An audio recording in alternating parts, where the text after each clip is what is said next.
सवाल ये है कि कहा जाता है कि रियल एस्टेट एक नॉन प्रोडक्टिव एसेट है और बिलखसूस पाकिस्तान की जो आजकल की इकोनॉमिक कंडीशन है, इसको लेकर कहा जाता है कि ये सारी वजह जो रियल एस्टेट है ना, इसकी ख़राबी की वजह रियल एस्टेट ही है। तो क्या वाकई रियल एस्टेट का कोई फ़ायदा नहीं है?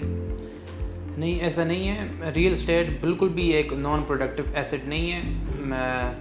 रियल एस्टेट की बजाय जिसके बंदे के पास अगर ज़्यादा रकम है तो वो डॉलर्स में इन्वेस्ट करेगा, सोने में इन्वेस्ट करेगा, जिससे सोने की और डॉलर की ज़ख़ीरा अंदोज़ी होगी। डॉलर की कीमत बढ़ेगी, सोने की कीमत बढ़ेगी, इस वजह से महंगाई होगी, पेट्रोल महंगा होगा, बाकी चीज़ें महंगी होंगी।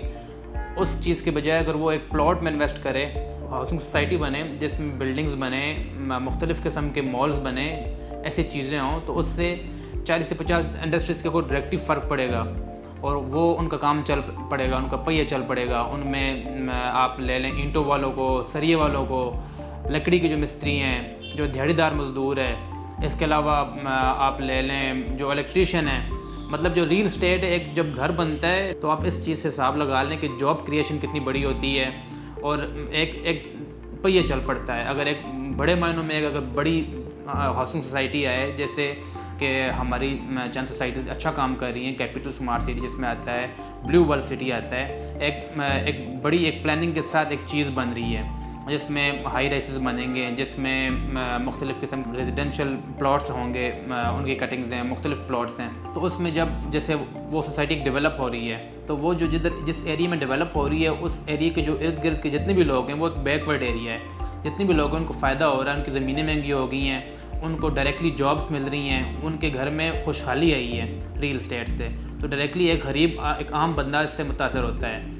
तो चीज़ वो जिससे एक आम बंदे की ज़िंदगी के ऊपर फ़र्क पड़े। तो रियल एस्टेट कभी भी एक नॉन प्रोडक्टिव एसेट नहीं है, ये बिल्कुल प्रोडक्टिव एसेट है। इसमें एक आम बंदा, एक दिहाड़ीदार बंदा इंस्टॉलमेंट्स के ऊपर अपना प्लॉट ले सकेगा। 4 साल बाद, 5 साल बाद, 6 साल बाद या 10 साल बाद उसे जब अपने बच्चों के लिए ज़रूरत होगा तो उसका अपना एक छत होगा। तो ये एक जो तासुर दिया जाता है कि रियल एस्टेट में कुछ नहीं है, इंडस्ट्रीज़ लगाएं, ठीक है, इंडस्ट्रीज़ का काम भी चलना चाहिए, मगर रियल एस्टेट में इन्वेस्टमेंट करना एक मेजर फैक्टर है जिससे हमारा मुल्क का पहिया जो है चल जाएगा एक दफ़ा इंशाल्लाह।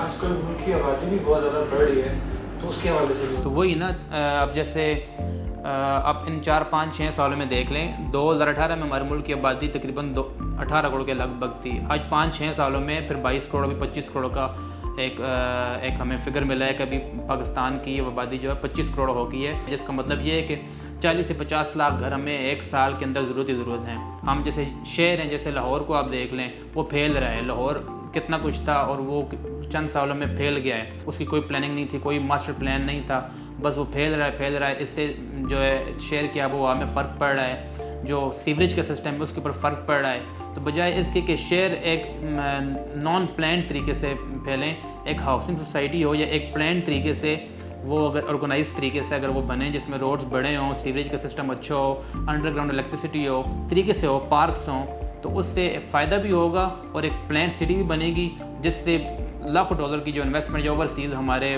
भाई हैं वो वहाँ से इन्वेस्ट करेंगे और इन्वेस्टर्स आएंगे, तो एक पाकिस्तान को ग्रोथ मिलेगी इससे। तो पॉपुलेशन के हिसाब से भी हमें घरों की ज़रूरत तो है ही है। तो बजाय कि वो अनप्लान तरीके से वो बढ़ें, वो एक हाउसिंग सोसाइटी की शक्ल में आके अगर तरीके से मैनेज हो के अगर वो बढ़ें तो बहुत अच्छा होगा।